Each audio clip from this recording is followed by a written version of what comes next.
긴급 보도입니다. 동아시아와 중앙아시아를 잇는 지정학적 판도가 뒤집히는 충격적인 사건이 발생했습니다. 카자흐스탄 사막 아래에 묻혀있던 2만 5천 톤의 초고순도 전략 자원을 확보하는 데 성공한 대한민국이 불과 단 한 달 만에 50기 이상의 핵탄두 제조 능력을 갖추게 되었습니다. 이로써 한국은 독자적인 억지력을 확보하며 군사적 위상이 상상 이상으로 치솟았습니다. 심지어 국제사회에서는 이제 한국은 우리도 함부로 대할 수 없는 나라가 되었다. 는 평가가 쏟아지고 있습니다. 이 모든 극적인 변화의 시작은 중국의 거대한 자본력 앞에서 무릎 꿇지 않은 카자흐스탄의 한 가족이었습니다. 중국은 이 전략적 우위를 선점하기 위해 모든 것을 걸었습니다. 그들은 해당 토지 소유주에게 다가가 시장 가격의 1000배가 넘는 금액을 제시했지만 그 가족은 단호했습니다. 위협에 직면한 순간 그 집안의 어르신은 굳은 목소리로 이렇게 말했습니다. 그 땅은 돈으로 팔 수 없는 우리 조상의 약속입니다. 이 거절 직후 한국이 조용히 움직였습니다. 중국이 눈치채지 못하도록 극비리에 접근한 한국 관계자는 오직 신뢰를 바탕으로 상상치도 못한 제안을 건넸습니다. 따님을 한국으로 보내주십시오. 두 나라를 잇는 다리가 되게 하겠습니다. 이 말 한마디가 1300년 전 헤어진 두 민족의 운명을 다시 연결했습니다. 대체 그 땅에 얽힌 조상의 약속이란 무엇이며 한 소녀의 한국행이 어떻게 중국의 거대한 야욕을 무너뜨렸을까요? 이 충격적인 사건 뒤에는 수천억 달러 규모의 거래보다 더 고귀한 1300년의 역사를 품은 형제의 비밀이 숨어 있습니다. 저희 채널은 매일 전 세계를 감동시킨 놀라운 실화들을 심층 분석하여 업로드하고 있습니다. 시작 전 여러분의 좋아요와 구독, 알림 설정은 저희에게 큰 힘이 됩니다. 지금부터 그 모든 것이 시작된 운명의 밤으로 시간을 되돌려 그 비밀을 자세히 알아보겠습니다. 그날 새벽 저는 급히 짐을 꾸려야 했습니다. 카자흐스탄의 황량한 초원에서 벗어나 동쪽의 전혀 낯선 땅 서울로 향해야 할 운명이었죠. 어머니의 걱정스러운 눈빛과 할머니의 굳건한 말씀만이 제 가슴에 무거운 돌덩이처럼 남아있었습니다. 그때만 해도 저는 몰랐습니다. 제가 짊어지게 될 짐이 한 개인의 운명이 아닌 두 나라의 미래였다는 것을 말입니다.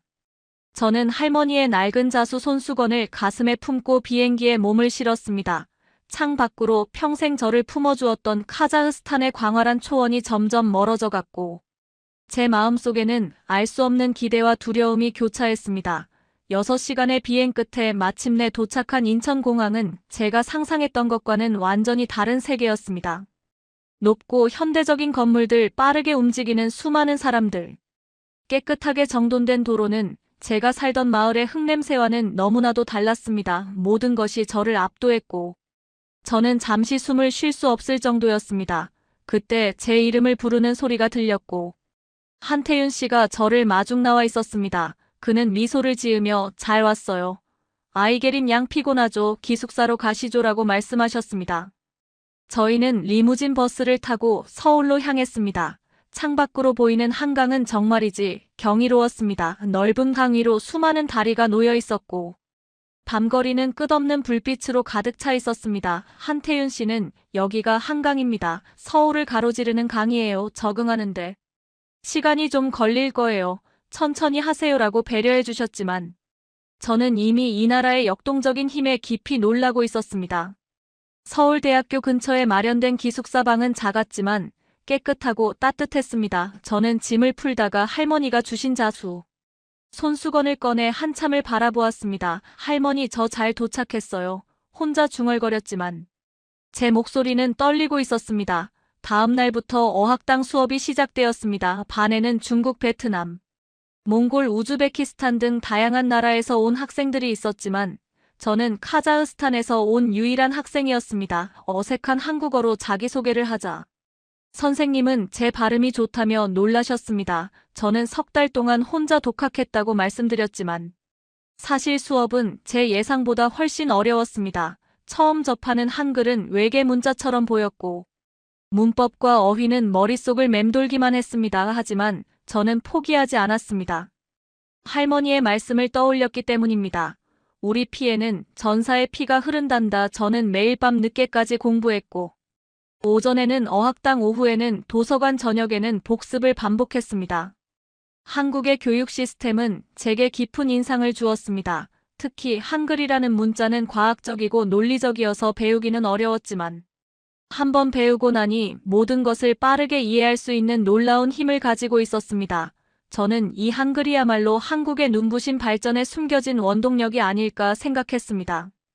2달이 지나자 간단한 대화가 가능해졌고 석 달 후에는 선생님으로부터 아이게림 씨는 반에서 제일 빠르게 느는 것 같아요 라는 칭찬을 들을 수 있었습니다. 제 노력의 결과였지만 저는 여전히 외로웠습니다. 친구들은 각자 자기 나라 학생들끼리 모여 있었고 점심시간, 저녁시간, 주말에도 저는 혼자였습니다. 한국이라는 나라가 저에게 베풀어준 모든 친절에도 불구하고 저는 고향과 가족에 대한 그리움에 사무쳤습니다. 어느 날 밤 기숙사 방 창밖으로 보이는 서울의 야경을 보며 저는 갑자기 눈물을 흘렸습니다. 할머니, 어머니 너무 보고 싶어요. 하지만 다음 날 아침 저는 다시 일어섰습니다. 저는 약속을 지키러 온 사람이었고 이대로 무너질 수 없었습니다.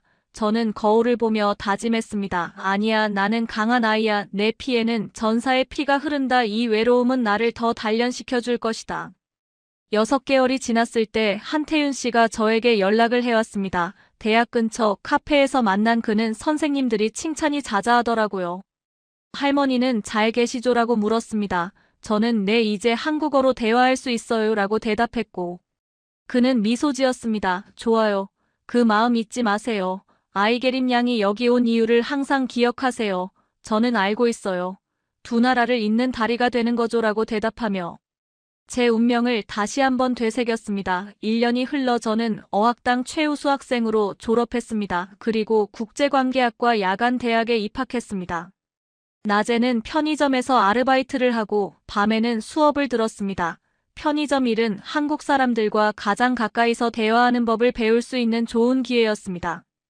어서 오세요. 감사합니다. 또 오세요. 처음에는 어색했던 말들이 점점 자연스러워졌고 저는 한국 문화와 정서를 깊이 이해하게 되었습니다. 특히 제가 놀란 것은 한국의 효율적인 교통 시스템과 시민들의 정직함이었습니다.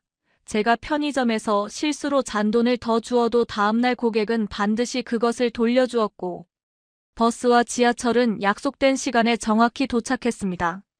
이런 사소한 것들이 쌓여 한국이라는 거대한 시스템을 지탱하고 있다는 것을 깨닫게 되었습니다. 2년째 되던 해 저는 이제 한국어를 유창하게 구사할 수 있었고 한국 친구들도 많이 생겼습니다.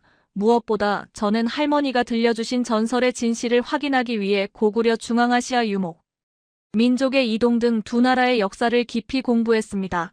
저는 역사 속에서 그 유사성을 발견할 때마다 전율을 느꼈습니다. 우리는 정말 형제구나. 혼자 중얼거렸을 때 제 인생을 또 한 번 바꿀 연락이 왔습니다. 한태윤 씨였습니다. 그는 아이게림 양 이제 다음 단계로 갈 때가 됐습니다. 라며 동방산업이라는 한국의 중견무역회사를 언급했습니다. 그는 중앙아시아 사업을 확장하려는 그곳에서 저에게 인턴으로 일해보라고 제안했습니다. 그는 이 회사가 한국 정부의 중앙아시아 전략에서 중요한 역할을 맡게 될 것이라고 귀띔했습니다.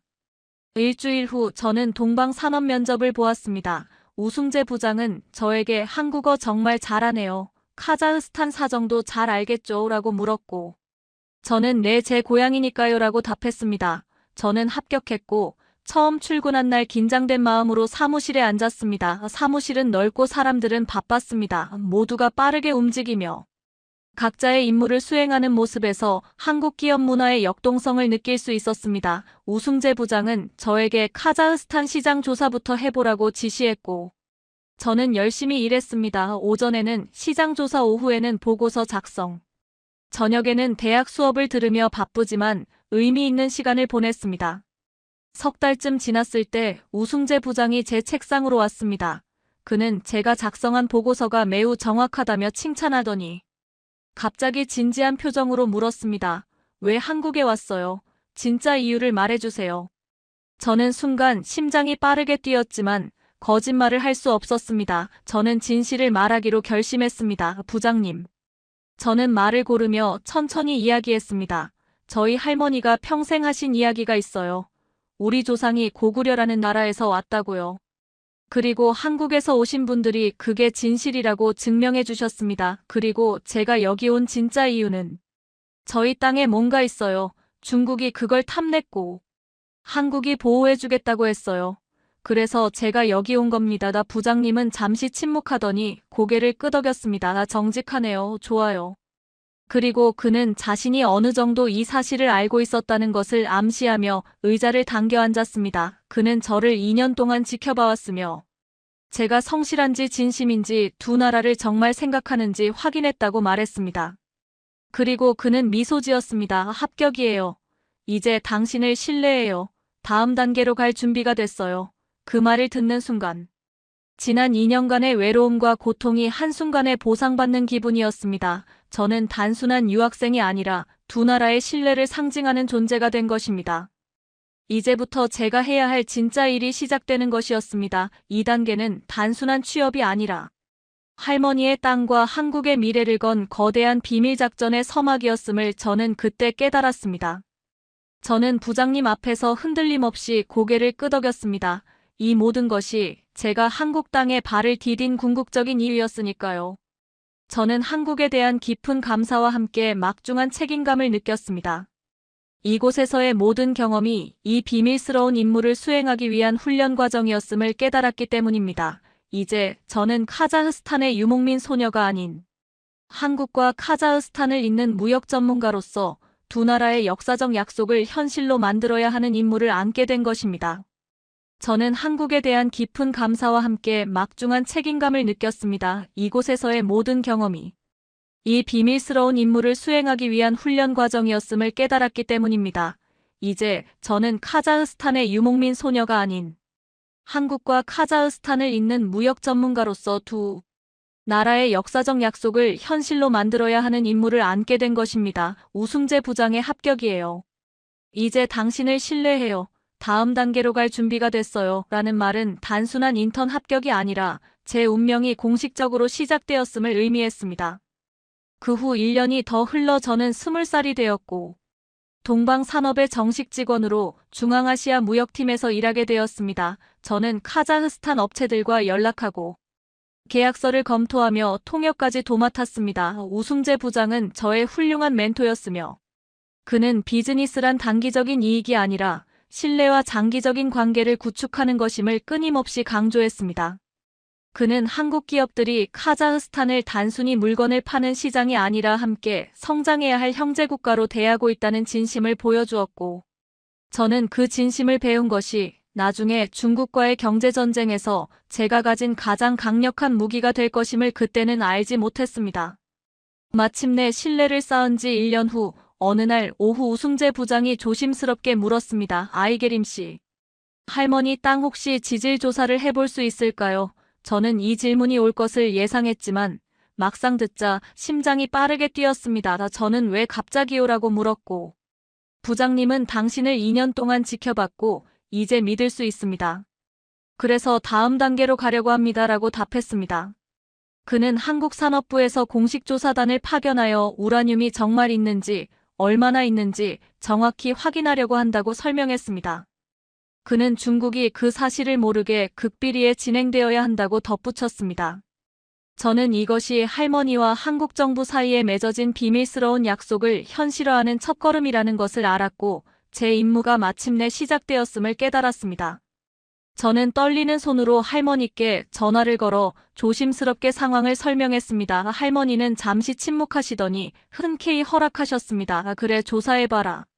내 할아버지가 평생 지킨 그 땅이 세상을 바꿀 거다.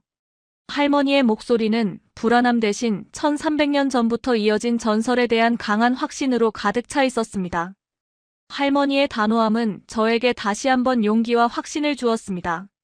일주일 후 저는 한국지질조사단과 함께 2년 만에 고향으로 돌아갔습니다. 고향의 공항에는 어머니와 아버지, 그리고 이제는 훌쩍 자란 남동생 바티르까지 나와 있었지만 휠체어에 앉아 계신 할머니는 많이 야위어 계셨습니다. 할머니는 저를 보시더니 잘 왔다. 내 손녀 이제 진실을 밝힐 시간이구나라고 말씀하셨습니다. 조사단은 일주일 동안 밭을 조사했고 저는 매일 할머니와 함께 밭 옆에 앉아 그들을 지켜보았습니다. 조사 마지막 날, 조사단장은 떨리는 목소리로 결과를 발표했습니다. 확인했습니다. 고품이 우라늄 정확히 25,000톤입니다. 이는 한국이 향후 50년간 필요로 하는 엄청난 양이었고, 할머니는 저를 바라보며 미소 지으셨습니다. 봤지, 할미 말이 맞았지. 그날 밤 모든 것이 시작되었습니다. 서울로 돌아온 지 사흘 후 저는 정부 청사 지하의 긴 복도를 걸어 산업부 고위 담당관들과의 비밀 회의실에 도착했습니다.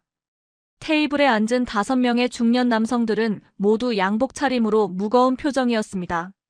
산업부 에너지국장은 저에게 감사 인사를 전한 뒤 솔직하게 말했습니다. 이 우라늄은 한국에 매우 중요합니다.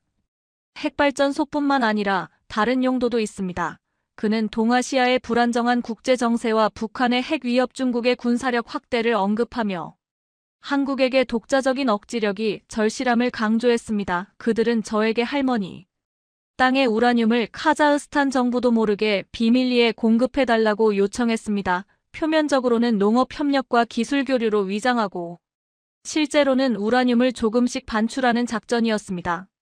저는 그들의 요청이 불법의 회색지대에 놓여 있음을 알고 있었기에 가슴이 답답했습니다. 하지만 국장은 중국이 그 우라늄을 독점할 경우 카자흐스탄이 영원히 중국의 속국이 될 것이라는 현실적인 위협을 상기시켰습니다. 오승재 부장도 카자흐스탄이 한국과 함께 함으로써 중국에 대한 협상력을 갖게 되고 균형을 만들 수 있다고 설득했습니다. 저는 창밖 서울의 빌딩들을 바라보며 할머니의 목소리를 들었습니다. 너는 두 나라를 잇는 다리다. 저는 고개를 돌려 조건을 제시했습니다. 첫째, 할머니는 끝까지 모르셔야 해요. 할머니는 그저 한국이 농사기술을 도와준다고만 아시면 돼요. 둘째, 카자흐스탄에도 진짜로 기술을 이전해줘야 합니다. 약속을 꼭 지켜야 해요. 셋째, 나중에 진실이 밝혀지면 모든 책임은 제가 질게요. 한국 정부는 모른다고 하세요. 국장은 제 손을 잡으며 아이게림 씨, 당신은 두 나라의 애국자예요라고 말했지만 저는 고개를 저었습니다. 애국자가 아니에요. 그냥 형제니까요. 형제는 서로 돕는 거잖아요. 그날 밤 저는 두 나라의 미래와 할머니의 믿음을 지키기 위해 거짓말을 하기로 결심했습니다. 일주일 후 극비 도장이 찍힌 비밀 협정에 서명했습니다. 종이 한 장에 제 손이 떨리는 것을 느꼈지만 저는 흔들리지 않았습니다. 저는 이제 20살의 단순한 유학생이 아닌 두 나라를 잇는 비밀 통로가 되었습니다. 이 모든 것이 철저히 비밀리에 진행되어야 했기 때문에 저는 더욱 고독한 싸움을 시작해야 했습니다.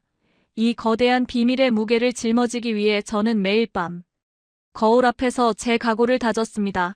저는 저의 행동이 표면적으로는 불법이지만 1300년 전 헤어진 형제민족의 약속을 지키고 두 나라의 안보를 지키는 윤리적 선택임을 믿었습니다. 비밀협정 체결 후 6개월 동안 표면적으로는 한국-카자흐 농업협력 프로젝트가 시작되었습니다. 한국에서 농업 전문가들이 카자흐스탄으로 파견되었고 할머니 반 옆에는 스마트팜 온실이 세워졌습니다. 할머니는 한국 사람들이 정말 대단하구나라며 행복해하셨지만 제가 아는 진실은 달랐습니다. 밤이 되면 온실 아래 지하에서는 소형 시추 장비가 조용히 우라늄을 채굴했습니다. 한 달에 100kg, 눈에 띄지 않을 정도의 소량이었지만 느리지만 확실하게 한국의 미래를 위해 반출되고 있었습니다. 채굴된 우라늄은 농산물 수출용 컨테이너로 위장되어 완벽한 비밀 루트를 통해 한국으로 옮겨졌고 저는 매주 우승재 부장의 보고를 받으며 가슴을 졸였습니다. 이번 주 110kg 반출 완료, 누적 600kg. 카자흐스탄 세관 통과 이상무. 저는 매번 들킬까봐 불안했지만 이 모든 것이 제가 짊어져야 할 운명임을 받아들였습니다. 비밀작전의 개시와 함께 저의 이중 생활은 계속되었습니다. 표면적으로 저는 한국과 카자흐스탄의 농업 및 무역 협력에 기여하는 젊은 사업가였지만 밤이 되면 저는 극비리의 우라늄 반출을 관리하는 비밀 통로였습니다. 저는 매일 가슴을 졸였지만 한편으로는 할머니의 땅이 한국의 미래를 위한 억지력을 구축하는 데 사용되고 있다는 사실에 깊은 자부심을 느꼈습니다. 저는 이중 생활 속에서 제 모든 역량을 쏟아냈습니다. 한국의 선진 무역 시스템과 카자흐스탄의 현지 문화에 대한 이해는 저를 그 누구도 대체할 수 없는 핵심 인력으로 만들었습니다. 22살이 되었을 때 저는 동방 산업을 그만두고 제 회사를 설립했습니다. 우승재 부장은 이 아이디어가 비밀 작전을 이어가기에 더 자연스러울 것이라며 흔쾌히 동의했습니다. 저는 K 카자흐 리소스링크라는 회사를 세웠고, 공식적으로는 한국과 카자흐스탄을 연결하는 무역회사였지만, 실제로는 비밀 작전을 위장하기 위한 완벽한 방패막이었습니다. 한국 정부의 지원을 받아 초기 자금 사무실, 보증금 등 모든 것이 해결되었지만 저는 단순히 위장 사업만 하고 싶지 않았습니다. 저는 밀, 광물 기계 등 실제 무역 사업도 제대로 진행하며 회사를 진짜로 성장시키는 데 집중했습니다. 제 회사는 천천히 그리고 성실하게 성장했습니다. 한국 기업들이 카자흐스탄의 품질 좋은 농산물과 광물을 신뢰하고 카자흐스탄 업체들이 한국의 윤리적이고 신속한 거래 방식을 선호했기 때문입니다. 6개월 만에 직원이 7명으로 늘었고 1년 만에 매출이 10억 원을 넘었습니다. 저는 비즈니스는 신뢰라는 우승재 부장의 가르침을 실천하며 한국 기업 문화의 정직함을 카자흐스탄에 전파하고 카자흐스탄의 성실함을 한국에 증명했습니다. 저는 제 회사가 단순한 무역회사가 아니라 두 나라의 신뢰를 쌓는 플랫폼이 되기를 소망했습니다. 하지만 2년째 되던 해 제가 가장 두려워하던 일이 현실이 되었습니다. 어느 날 아침 우승재 부장에게서 긴급 전화가 왔습니다. 아이게림 씨 큰일 났어요. 중국이 눈치챘어요. 심장이 멎는 것 같았습니다. 그는 중국 정보부가 위성 사진 분석과 할머니 밭 주변 물류 동선 추적을 통해 불법 채굴 의혹을 제기하며 카자흐스탄 정부에 압력을 넣기 시작했다고 설명했습니다. 이는 중국이 더 이상 외교적 압력이나 경제적 덤핑 이전에 본질적인 위협을 가하기 시작했음을 의미했습니다. 저는 즉시 카자흐스탄으로 날아갔고 할머니는 불안한 얼굴로 앉아 계셨습니다. 할머니는 중국 사람들이 우리 땅을 정부가 조사해야 한다고 위협했다고 말씀하셨습니다. 저는 할머니의 손을 잡고 걱정 마세요. 한국이 도와줄 거예요. 우리는 형제잖아요라고 안심시켜드렸습니다. 저는 곧바로 한태윤 씨에게 전화를 걸어 할머니가 너무 무서워하신다고 도움을 요청했고 상황은 즉시 한국 정부의 최고 위층으로 보고되었습니다. 이틀 후 놀라운 일이 벌어졌습니다. 한국 정부는 이 문제가 더 이상 경제적 사안이 아니라 정치적, 외교적 문제임을 선언했습니다. 한국 해군이 동해에서 대규모 훈련을 발표했고 외교부 대변인은 기자회견에서 카자흐스탄은 한국의 형제국이며 어떤 외부 압력도 용납하지 않을 것입니다라고 강력하게 성명했습니다. 이 메시지는 단순히 외교적 수사가 아니라 한국의 숨겨진 힘을 암시하는 것이었습니다. 주 카자흐스탄 한국 대사가 긴급히 카자흐 외교부를 방문하여 지지를 표명했고 동시에 미국도 한국의 요청에 따라 카자흐스탄 내정 간섭을 우려한다는 성명을 발표했습니다.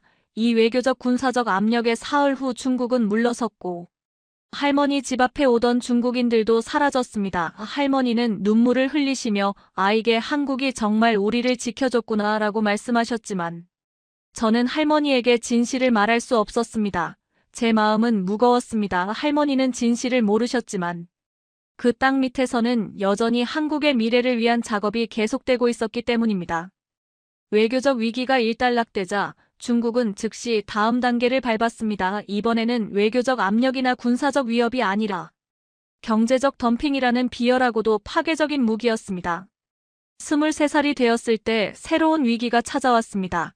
어느 날 아침 저의 주요 고객이었던 선베이커리 구매 팀장에게서 전화가 왔고 그는 다음 계약을 진행하기 어려울 것 같다고 말했습니다.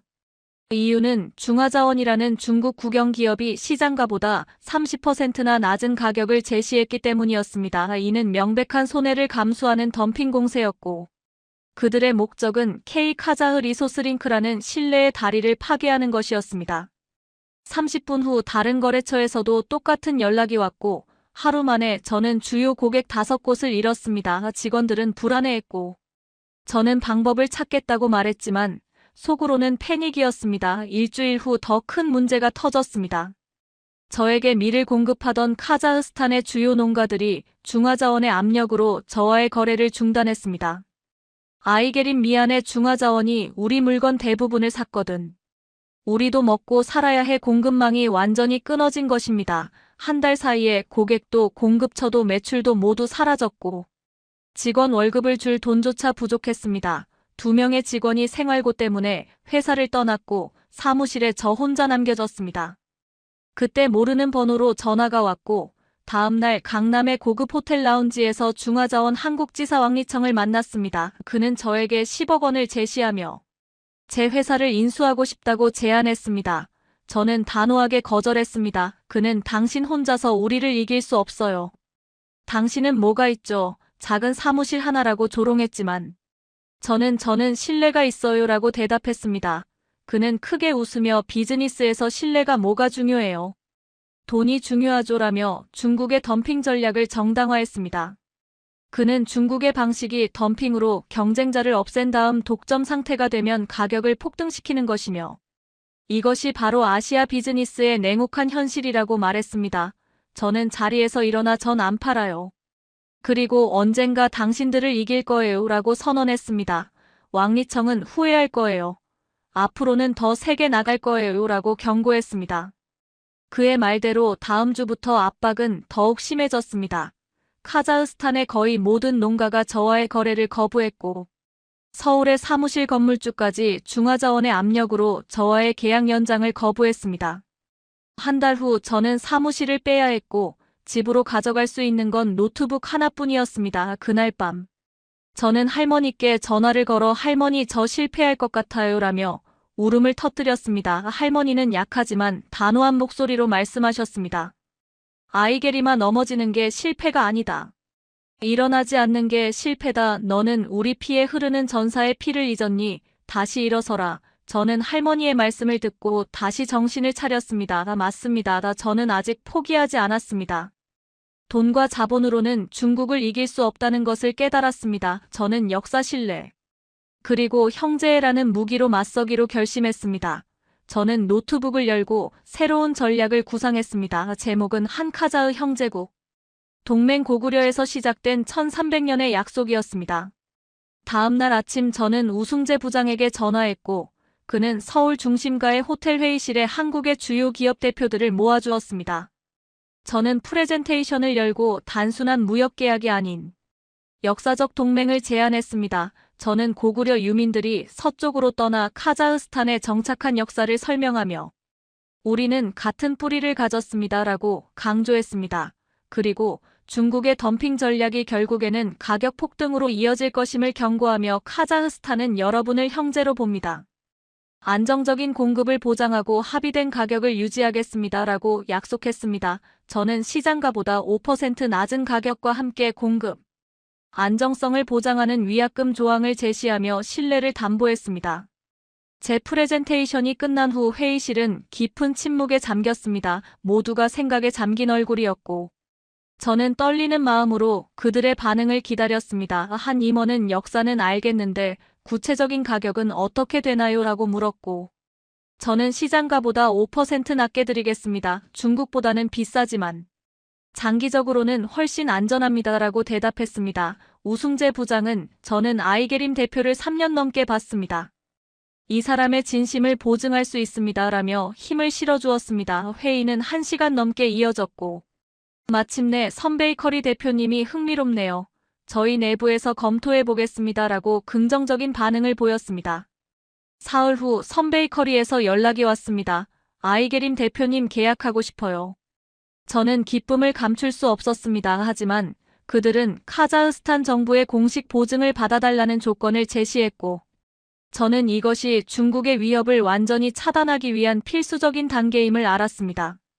다음 주 저는 곧바로 카자흐스탄으로 날아갔습니다. 수도 누르슬탄의 정부 청사에서 저는 경제부 카신베크 장관님을 만나야 했습니다. 저는 장관님께 중국의 덤핑 전략의 위험성과 한국과의 협력이 가져올 기술, 이전 인력 양성 등 장기적인 이익을 강조했습니다. 특히 한국이 약속하는 스마트팜과 반도체 생산 노하우는 중국이 절대 줄 수 없는 국가 발전의 핵심 자원임을 설득했습니다. 그리고 저는 다시 한번 1300년 형제민족이라는 역사적 유대를 상기시켰습니다. 장관님은 한참을 생각하시더니 천천히 고개를 끄덕이셨습니다. 해봅시다. 하지만 확실한 성과를 보여줘야 해요. 저는 감사 인사를 전하며 이것이 우리 두 나라의 새로운 길이 될 것이라고 확신했습니다. 한 달 후 모든 것이 준비되었습니다. 한카자흐 경제협력 포럼. 대규모 공식 행사를 통해 이 역사적 동맹을 세상에 알릴 시간이 온 것입니다. 서울 중심가의 특급 호텔 그랜드 볼룸에는 1000명이 넘는 사람들이 모였습니다. 한국 기업 대표들, 정부 관계자들, 그리고 카자흐스탄의 카신베크 장관님과 주한 대사님까지 참석하셨습니다. 무대 뒤에서 저는 떨리는 손을 꽉 쥐고 있었습니다. 제 차례가 되어 무대로 걸어나갔습니다. 수백 개의 눈이 저를 바라보았고 마이크를 잡은 제 목소리는 홀에 울려 퍼졌습니다. 저는 고구려라는 나라와 1300년 전 헤어진 전사들의 후손 이야기를 들려주며 제가 한국에 온 이유가 단순한 무역이 아닌 형제의 완성임을 선언했습니다. 저는 중국이 우리를 경제적으로 착취하고 이용 대상으로만 보는 반면 한국은 우리를 형제로 봅니다. 함께 성장하는 파트너로 봅니다. 형제는 배신하지 않습니다라고 목소리를 높였습니다. 제 연설은 청중들의 가슴을 울렸고 우레와 같은 박수가 쏟아졌습니다. 곧바로 양의 각서 체결식이 진행되었고 총 규모 50억 달러에 달하는 협정이 체결되었습니다. 이는 단순한 경제적 성과를 넘어 중국의 독점적 영향력을 무너뜨린 역사적인 승리였습니다. 객석 한쪽에서 이 모든 광경을 굳은 얼굴로 지켜보던 중화자원의 왕리청이 결국 패배를 인정하고 자리를 뜨는 것을 저는 보았습니다. 행사가 끝난 후 우승재 부장은 제 어깨를 토닥이며 해냈네요. 아이게림 씨라고 축하해 주었습니다. 저는 부장님 덕분이라고 했지만 그는 아니에요. 당신의 진심이 사람들을 움직인 거예요. 라고 말해 주었습니다. 카신베크 장관님도 저를 찾아와 아이게림 잘했어요. 오늘 우리나라의 새로운 길이 열렸습니다. 라며 격려해 주셨습니다. 그날 밤 저는 할머니께 영상통화를 걸었고 할머니는 인터넷 생중계로 제 연설을 다 봤다며 눈물을 흘리셨습니다. 내가 정말 자랑스럽다. 할머니의 말씀에 저는 모든 고통이 사라지는 것을 느꼈습니다. 하지만 저만 아는 진실이 있었습니다. 그날도 할머니의 밭 아래에서는 한국의 미래를 위한 우라늄 채굴 작업이 조용히 계속되고 있었기 때문입니다. 저는 포럼이 끝난 후 산업부 청사 지하의 비밀회의실로 향했습니다. 에너지국장은 저에게 이제 본격적으로 시작할 수 있겠습니다라며 포럼 덕분에 물류가 정상화되어 우라늄 반출 속도를 2배로 늘리겠다고 말했습니다. 제 회사가 겉으로는 급성장했지만 이 모든 것이 지하에서 진행되는 비밀작전의 완벽한 위장이었음을 저는 다시 한번 확인하며 무거운 책임감을 느꼈습니다. 저는 25살이 되었을 때 누적 반출량은 6톤을 훌쩍 넘어섰습니다. 겉으로는 성공한 사업가였지만 저는 모든 언론 인터뷰를 거절했습니다. 주목받을수록 비밀작전이 위험해질 수 있다는 것을 알았기 때문입니다. 저는 그림자 속에서 묵묵히 제 임무를 수행하는 것에 만족했습니다. 그러던 어느 날 우승재 부장에게서 긴급 연락이 왔습니다. 카페에서 마주 앉은 그는 조용히 말했습니다. 아이게림 씨 큰 소식이에요. 한국이 핵능력을 확보했어요. 심장이 멎는 것 같았습니다. 그는 당신이 공급한 우라늄으로요. 아직 실제 핵무기를 제조하진 않았지만 필요하면 단 한 달 안에 핵탄 2신개를 만들 수 있는 고농축 우라늄을 비축했어요. 라고 설명했습니다. 저는 지난 4년간 제가 짊어졌던 비밀의 무게, 외로움, 고독이 이 한 문장으로 보상받는 기분이었습니다. 부장님은 이제 한국은 더 이상 약하지 않아요. 이 모든 것은 당신 덕분입니다. 라고 말했고 저는 그냥 형제를 도운 것뿐이에요. 라고 대답했습니다. 3년이 더 흘러 28살이 된 저는 명실상부한 중견기업의 대표가 되었습니다. K카자흐 리소스링크는 직원 50명, 연 매출 300억 원 규모로 성장했습니다. 하지만 저는 할머니의 건강이 급격히 나빠지셨다는 연락을 받았습니다. 저는 즉시 고향 집으로 향했습니다. 침대에 누워 계신 할머니는 많이 야위어 계셨지만 저를 보시고는 미소 지으셨습니다. 잘 왔다. 내 손녀 내 얼굴 보니 좋구나. 할머니는 창밖의 스마트팜 온실을 바라보시며 말씀하셨습니다. 아이게 우리 밭을 봐라. 내 할아버지가 평생 지키셨던 그 땅이 이제 세상을 바꿨구나. 그리고 할머니는 제 손을 꼭 쥐시더니 떨리는 목소리로 충격적인 말씀을 하셨습니다. 할미는 다 알고 있다. 내 땅 밑에서 무슨 일이 벌어지는지. 심장이 멎는 것 같았습니다. 제가 짊어진 가장 큰 비밀이 가장 사랑하는 사람에게 알려졌다는 사실에 저는 온몸이 무너지는 듯 했습니다.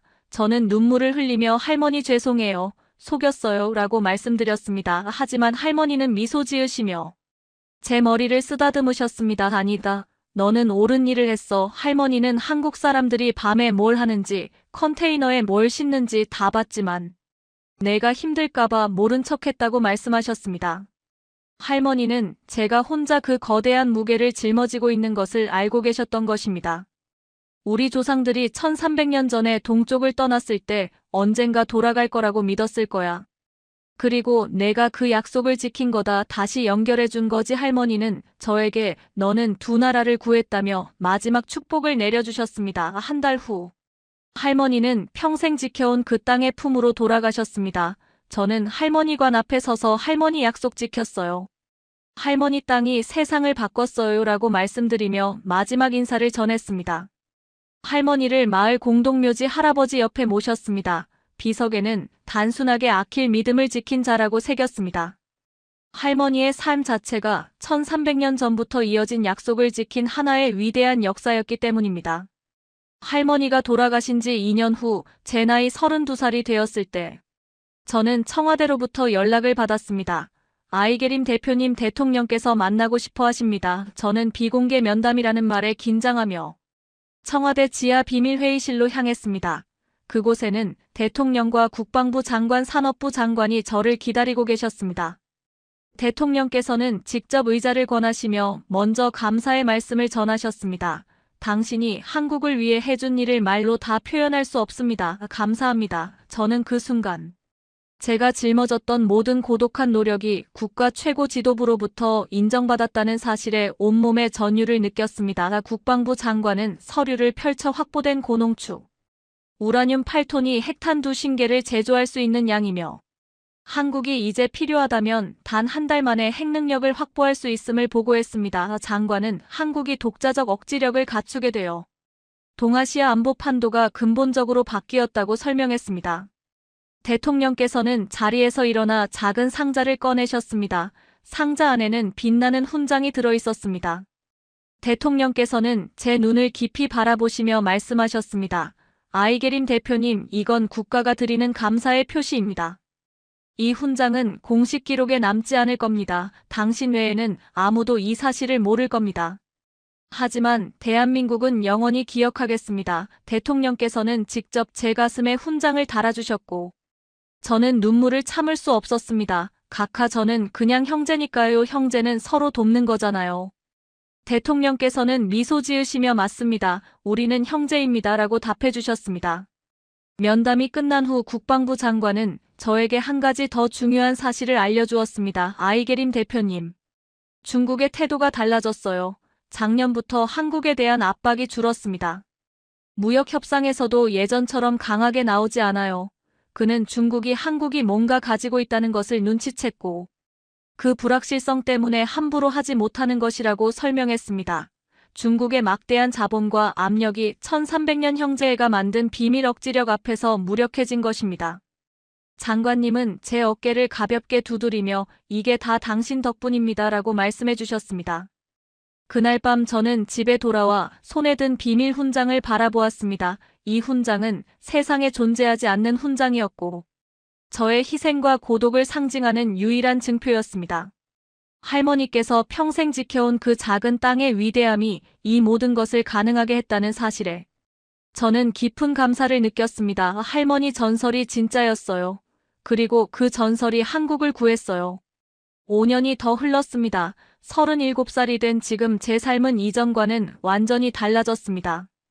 K카자흐 리소스링크는 이제 직원 200명 규모의 중견 기업으로 성장했습니다. 한국과 카자흐스탄뿐만 아니라 중앙아시아의 다른 국가들, 즉 우즈베키스탄, 키르기스탄까지 사업을 확장했습니다. 공개적으로는 중앙아시아 무역의 선두 기업, 비공개적으로는 여전히 한국 에너지 안보의 핵심 통로였습니다. 저는 32살에 결혼했습니다. 남편은 동방 산업에서 만난 후배 강태훈이었습니다. 그는 제가 중앙아시아 사업에 얼마나 깊은 열정을 가지고 있는지 이해해 주었지만 제가 짊어진 거대한 비밀에 대해서는 끝내 모릅니다. 3년 전에는 딸이 태어났습니다. 한국 이름은 서윤, 카자흐 이름은 아이솔. 두 나라의 피가 흐르는 아이입니다. 저는 딸에게 한국의 효율성과 카자흐스탄의 강인함을 모두 물려주고 싶었습니다. 저는 이 모든 성공을 사회에 환원하기 위해 K-카자흐 재단을 설립했습니다. 재단은 매년 100명의 카자흐 청년들을 한국으로 유학 보내고 한국어 교육센터도 운영하고 있습니다. 어느 날 카자흐스탄에서 온 청년이 저를 찾아와 아이게림 대표님, 저도 선배님처럼 되고 싶어요. 한국에 가서 공부하고 두 나라를 위해 일하고 싶어요 라고 말했을 때 저는 그 청년의 눈에서 20년 전 저의 간절했던 모습을 보았습니다. 저는 할 수 있어요. 진심이 있다면요. 도와주실 수 있나요? 라고 묻는 그에게 물론이죠. 제가 받은 도움을 이제 나눠줄 차례니까요 라고 대답했습니다. 지난주에는 가족과 함께 할머니 무덤을 찾았습니다.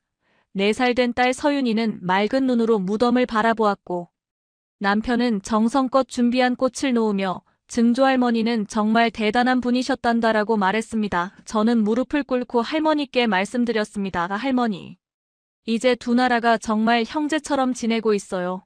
한국과 카자흐스탄의 무역량은 10년 전보다 10배 늘었고 매년 1000명의 카자흐 학생들이 한국에서 공부하고 있어요. 할머니의 땅은 여전히 세계를 지키고 있어요. 저는 할머니께 이 모든 성과를 보고하며 제가 약속을 지켰음을 증명했습니다. 몇 년 전 놀라운 일이 있었습니다. 중국이 카자흐스탄의 땅값 2배를 제시하며 고구려 유적지 공동 발굴을 다시 한번 제안했습니다. 하지만 카자흐스탄 정부는 우리는 이미 한국과 하고 있습니다 라며 단호하게 거절했습니다. 한국이라는 신뢰할 수 있는 형제국이 있었기에 중국의 영향력은 더 이상 예전 같지 않았습니다. 그리고 비밀 보고에 따르면 한국의 우라늄 비축량은 15톤을 넘었고 필요하면 언제든 핵보유국이 될 수 있는 양이지만 한국은 핵무기를 만들지 않고 있습니다. 가지고 있다는 사실만으로도 힘이 되는 억지력을 선택한 것입니다. 이는 한국이 단순히 군사적 힘을 추구하는 나라가 아니라 책임감 있는 형제국임을 증명하는 것이었습니다. 어젯밤 저는 딸 서윤이를 재우며 제가 할머니께 들었던 이야기를 똑같이 들려주었습니다. 서윤아, 아주 옛날 고구려라는 큰 나라가 있었단다. 그 나라가 무너지고 전사들이 말을 타고 서쪽으로 떠났지. 그리고 1300년이 지나서 다시 만났단다. 딸은 졸린 눈으로 누가요? 라고 물었고 저는 형제들이 동쪽에 남은 사람들과 서쪽으로 간 사람들이 그래서 함께 강해졌단다라고 대답했습니다. 딸은 엄마 대단해라고 말하며 잠들었습니다. 저는 딸의 머리를 쓰다듬으며 생각했습니다. 이 아이는 아마 평생 엄마와 증조할머니가 무슨 일을 했는지 모를 것입니다. 이 비밀은 영원히 역사 속에 묻혀야 할 것입니다. 하지만 괜찮습니다.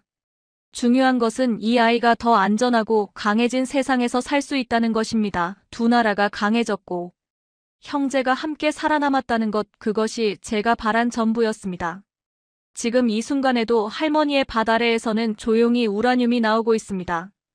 아주 천천히 조금씩 한국의 미래를 위해, 카자흐스탄의 자긍심을 위해, 그리고 1300년 전 헤어진 형제들이 다시 만난 기적을 위해 할머니가 들려주던 전설은 진실이었고 그 전설은 한국을 숨겨진 강국으로 만들었습니다. 이 이야기는 공개될 수 없지만 두 나라는 알고 있습니다. 우리는 형제이며 함께라면 강하다는 것을. 이 이야기는 공개될 수 없습니다. 하지만 두 나라는 알고 있습니다. 우리는 형제이며 함께라면 강하다는 것을. 우리는 영원히 비밀로 남을 숨겨진 동맹을 맺었습니다. 지금까지 아이게림의 가슴 벅찬 사연 어떠셨나요? 한 평범한 유목민 할머니가 평생 믿고 지켜온 작은 밭이 어떻게 한반도의 운명을 바꾸고 중앙아시아의 자긍심을 높였는지 우리는 목격했습니다. 1300년 전 헤어진 형제민족이 다시 만나 중국의 압력을 이겨내고 함께 강국이 된 기적의 서사였습니다. 작은 밭 하나가 두 나라의 미래를 지키고 대한민국을 숨겨진 핵능력 보유국의 반열에 올려놓았습니다. 이 모든 것은 돈이나 권력이 아닌 신뢰와 윤리적인 선택, 그리고 역사적 형제애가 만들어낸 위대한 결과였습니다. 이 이야기가 여러분의 가슴에 깊이 와닿으셨다면 잠시 멈추시고 좋아요를 눌러주십시오. 여러분의 구독과 알림 설정은 우리가 잊어서는 안 될 소중한 역사의 진실을 계속 발굴해 나가는 큰 힘이 됩니다. 그리고 이 영상을 꼭 주변 지인과 커뮤니티에 공유해 주십시오. 한국과 카자흐스탄 사이에 흐르는 1300년을 이어온 형제애를 더 많은 분들께 알려주세요. 우리가 얼마나 깊은 역사적 유대감을 가진 민족인지, 우리 안에 흐르는 고구려 전사의 피가 얼마나 강인한 힘을 가지고 있는지 널리 알려야 합니다. 우리의 역사는 단절되지 않았고 지금도 살아 숨쉬고 있습니다. 댓글로 여러분의 생각을 들려주십시오. 우리는 형제다 혹은 할머니 감사합니다와 같은 짧은 한마디라도 좋습니다. 여러분의 목소리가 이 위대한 형제의 역사를 더욱 굳건하게 만들 것입니다. 끝까지 시청해주셔서 진심으로 감사합니다. 이 이야기는 비록 공개될 수 없는 국가 기밀이지만 여러분의 마음속에는 영원히 가장 자랑스러운 역사로 기억될 것입니다. 우리는 이 비밀을 함께 지켜나갈 것입니다. 지금까지 여러분의 자긍심을 채워드리는 감동여하였습니다.